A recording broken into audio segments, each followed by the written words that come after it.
नमस्कार, एक बार फिर से स्वागत है आप सभी का इंडिया न्यूज़ बिज़नेस के खास प्लेटफ़ॉर्म में। आज हम बात कर रहे हैं सुबह से बजट के बारे में, बजट में हमें क्या चीज़ें देखने को मिली, बजट से क्या हमारी उम्मीदें थी और बजट हमारी उम्मीदों में कितना खरा उठा। जिसके लिए हमने काफ़ी सारे एक्सपर्ट से बात करी, काफ़ी सारी राय ली और देखा कि कौन से सेक्टर में किस तरीके से फ़ोकस किया गया है। अब हमारे साथ जुड़ चुकी हैं सीए नेहा गुप्ता जी, उनकी भी राय लेते हैं, उनका भी बजट के ऊपर रिएक्शन लेते हैं। नमस्कार मैम, Yes, स्वागत है आपका शो में। नमस्ते Kanchan. Thank you so much for giving me this opportunity today. So आज बजट की बातें हो रही है। एक इनकम टैक्स की अगर मैं बात करूं या फिर सबसे पहले स्टार्ट करते हैं इंटरिम बजट होता क्या है। वेल मेजरली जी, लोगों को बात पता होगी बट स्टिल कुछ लोग शायद नए जुड़ रहे हैं अभी, तो उनको मैं बता दूं इंटरिम बजट क्या होता है। इंटरिम बजट जिस साल इलेक्शन होता है उस साल लाया जाता है जहां पर कुछ महीनों की परफॉर्मेंस की या कुछ महीनों के बजट एलोकेशन की बात की जाती है। एंड जैसे ही इलेक्शन हो जाते हैं उसके बाद आता है full and final budget.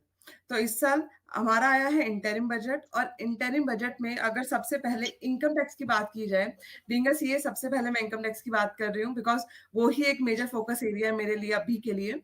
So income tax में अगर बात करें तो बहुत ज़्यादा चेंजेस देखने को नहीं मिले हैं, बट सबसे बड़ा चेंज जो हमने देखा है वो है जो 2010 से पहले की जितनी भी लोगों की लायबिलिटी थी, टैक्स लायबिलिटी, और जो कि 25,000 से कम की थी, उसको अब वेव ऑफ कर दिया गया है। वेल इसको सिर्फ इस नज़र से ना देख के कि सिर्फ एक 25,000 की लायबिलिटी कम हुई है, इसको ऐसे भी देखना चाहिए कि उससे पहले मैनुअली चीज़ें होती थी। ऑनलाइन की अगर हम बात करें तो अब आईटीआर ऑनलाइन जा रही है, बट 2010 से पहले मैनुअली आईटीआर जाती थी। तो मैनुअली लायबिलिटी को कैलकुलेट करके उसके पीछे का जो प्रोसेस है, उन चीज़ों को खत्म करने में अभी इतनी प्रॉब्लम्स आ रही है कि बिकॉज़ उन लायबिलिटीज़ के लिए हर किसी को डिपार्टमेंट विज़िट करना पड़ रहा है। तो निर्मला जी, सीतारमण मैम ने स्पेशली बताया कि 1 करोड़ से ज़्यादा लोगों को फ़ायदा पहुँचेगा। तो टैक्स लायबिलिटी जो कि हो सकता है डिपार्टमेंट के किसी क्लेरिकल एरर की वज़ह से भी खड़ी थी, बट लोग उसके लिए चक्कर लगा रहे थे, वो भी बहुत कम हो जाएगा, वो भी खत्म हो जाएगा। तो ये एक सबसे बड़ा बेनिफिट है इनकम टैक्स के पर्सपेक्टिव से। सिर्फ ये ना देखा हुँ। जाए कि इनकम टैक्स में कोई चेंज नहीं आया, ये सबसे बड़ा चेंज है कि 25,000 तक अब वेव ऑफ हो चुका है, जो कि अब इंटरेस्ट पेनल्टी लग के बहुत हद तक बढ़ चुका था। जी, सेकंड ठीक अगर है। मैं बात करूँ, या प्लीज़। जी, तो इनकम टैक्स के बारे में जो कि आपका एक जॉनर भी हम बोल सकते हैं, तो उसके बारे में तो आपने हमें राय दे दी है, लेकिन बजट के लेते हुए काफ़ी लोगों की उम्मीदें थी, काफ़ी सारी चीज़ें थी और जो मेजरली हम बात करें तो आम जनता की। आम जनता का जो सैलरीड क्लास होते हैं, उनको इनकम टैक्स के ऊपर काफ़ी कड़ी नज़र वो रखते हैं कि किस तरीके से बदलाव आएँगे, कहाँ कहाँ से उनको मुनाफ़ा मिलेगा, कहाँ से वो बेनिफिट उठा सकते हैं।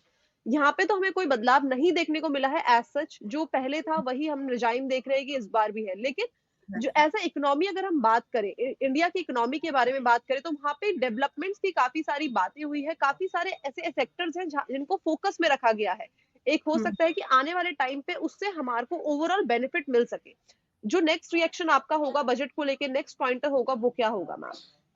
सबसे बड़ा जो मेरा पॉइंट है यहाँ पे कि टेक कंपनीज़ को या फिर टेक लोगों के लिए लोन्स को इंट्रोड्यूस किया गया है, जिसमें या तो इंटरेस्ट फ्री रहेगा या फिर बहुत कम इंटरेस्ट रेट पे लोन दिया जाएगा उन लोगों को। इंडिया में या फिर मैं कहूँगी किसी भी कंट्री में टेक की सबसे ज़्यादा रिक्वायरमेंट है, तभी नेशन ग्रो कर पाएगा जब टेक पे काम होगा, आईटी सेक्टर पे काम होगा। तो अगर इंटरेस्ट फ्री लोन ऐसे लोगों को दिया जाएगा जो टेक में आगे बढ़ना चाह रहे हैं, तो ऑब्वियसली या हमारी इंडिया ग्रो करेगी। जैसे निर्मला मैम ने बोला कि 2047 तक विकसित भारत का एक ड्रीम है जो पूरा किया जाएगा, यानी जी, कि 23 ईयर्स हमारे पास बचे हैं इसको अचीव करने के लिए।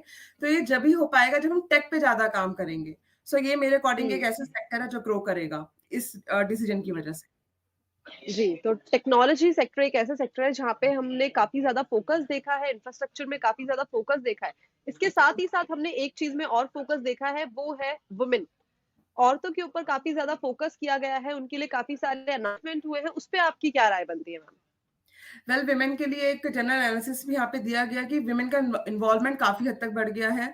अगर हम स्टेम एजुकेशन की बात करें तो वहाँ पे भी विमेन की इन्वॉल्वमेंट बहुत ज़्यादा बढ़ गई है, और इसी वजह से एजुकेशन के बढ़ने की वजह से विमेन का एम्पावरमेंट जॉब में भी इन चीज़ों में भी बढ़ा है। तो इसके लिए भी काफ़ी हद तक गवर्नमेंट ने बात करी है। एक बताया गया 28% राइज़ इन स्टेम हुआ है और बहुत सारी चीज़ों में विमेन की इन्वॉल्वमेंट बढ़ रहा है। तो ऑब्वियसली ये भी एक अपने आप में बहुत अच्छी बात है, तभी नेशन हमारा इंडिया ग्रो कर पाएगा जब वुमेन्स आगे आएगी।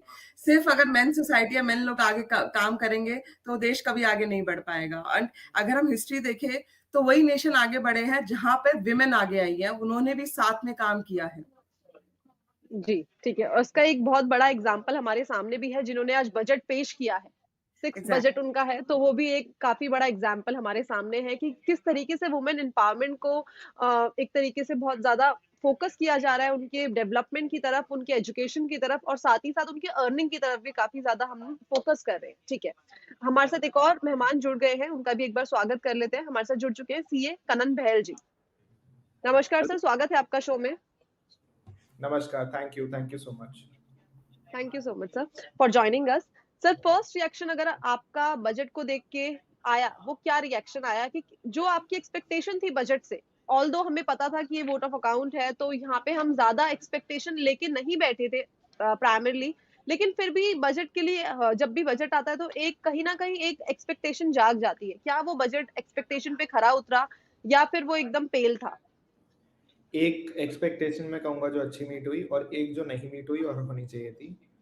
ये स्टार्टअप जगत को लेकर है कि अगर आप एक एलिजिबल स्टार्टअप हैं सेक्शन 80 आईएसी की डेफिनेशन के तहत, तो आपको 3 साल के अपने कंसेक्यूटिव ईयर्स के प्रॉफिट पर छूट मिलती है, सब्जेक्ट टू सर्टेन कंडीशंस। वो कंडीशन, वो जो सॉरी एग्जेम्पशन है, वो उन्हीं कंपनीज के लिए थी जो 31 मार्च 2024 के पहले पहले इनकॉर्पोरेट हो जाती है और एलिजिबल स्टार्टअप 80 आईएसी की डेफिनेशन के हिसाब से बन जाती। अब इस लिमिट को 31 मार्च 2025 तक बढ़ा दिया गया है, which is a positive step, right? तो ये बहुत अच्छी एक न्यूज़ है सारे स्टार्टअप जगत के लोगों के लिए। एक बुरी खबर जो मैं कहूँगा जो एक्चुअली सरकार को जिस पे काम करना चाहिए था, एंड आई होप कि जब ये फाइनेंस एक्ट बने और उसके बाद जब फुल बजट आए, दोनों में से किसी एक चीज में इस चीज को इनकॉर्पोरेट कर देना चाहिए।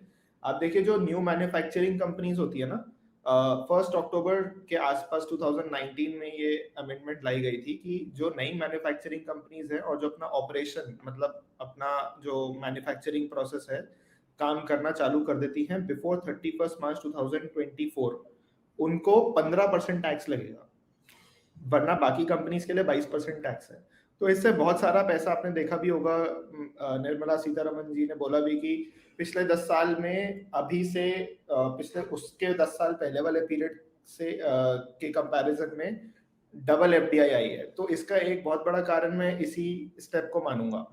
जबकि कोविड भी आया तब भी हमारे पास इतनी एफडीआई आई, चाइना +1 सेंटिमेंट हुआ, कितना कुछ हुआ, बट इस लिमिट को इंक्रीज नहीं किया गया। अब हमें क्योंकि फिस्कल डेफिसिट तो ठीक है घट रहा है एक तरीके से, बट अगर हमें जॉब्स बढ़ानी है और हमें और इन्वेस्टमेंट रेज करनी है, हमें इंडोनेशिया और सिंगापुर एक्सेट्रा जैसी कंपनी से, थाईलैंड जैसी कंपनी से अगर हमें एक स्टेप आगे दिखना है इमर्जिंग इकोनॉमीज में, चाइना +1 सेंटिमेंट का अगर हमें असल में बेनिफिट उठाना है, तो हमें ये डेडलाइन एक्सटेंड करनी चाहिए आगे जाके, जो इस बारी नहीं हुई। ये मेरे लिए डिसअपॉइंटमेंट थी, बट हाँ मैं करता हूँ कि आगे जाके ठीक हो जाए। जी, तो की फैक्टर्स बता दिए हैं कि कहाँ पे अच्छा लगा और कहाँ पे डिसअपॉइंटमेंट्स हुई, लेकिन हाँ, अभी भी हमारे हाथ में कुछ ना कुछ है, we are left with something जो हमें इलेक्शन के बाद उम्मीदें हैं कि वहाँ पे हमारी फुलफिल हो जाएँगी, ठीक है। नेहा मैम, आप इस चीज़ से कितनी सहमति रखते हैं? जो डिसअपॉइंटमेंट कनन सर ने बताई, क्या आपको भी वो लगता है कि वो एक डिसअपॉइंटमेंट है? एग्जैक्टली वो डिसअपॉइंटमेंट है, और जो कि जैसे करण ने बताया कि फिजिकल डेफिसिट कम हो रहा है, तो उसमें एक मेन रीजन मैं बताऊंगी प्राइवेटाइजेशन भी हो सकता है। बिकॉज अगर एयर इंडिया का एग्जांपल ले तो लास्ट ईयर तक 3,000 से 4,000 करोड़ तो उसका लॉसेस एयर इंडिया का गवर्नमेंट की बैलेंस शीट में आता था, क्योंकि वो लोग ही इतने लॉस को वहां पे शो कर जाते थे। तो जिससे अब वो खत्म हो गया तो ऑब्वियसली फिजिकल डेफिसिट भी कम होगा। तो ये भी एक बहुत बड़ा रीजन है जिस वजह से फिजिकल डेफिसिट हमारा कम हो रहा है। जी, ठीक है। तो फिस्कल डेफिसिट के ऊपर बात कर ली है, सारी की सारी चीज़ें जान ली है। थैंक यू सो मच आप दोनों का हमारे साथ जुड़ने के लिए, बढ़िया जानकारी देने के लिए। Thanks a lot both of you. Thank you.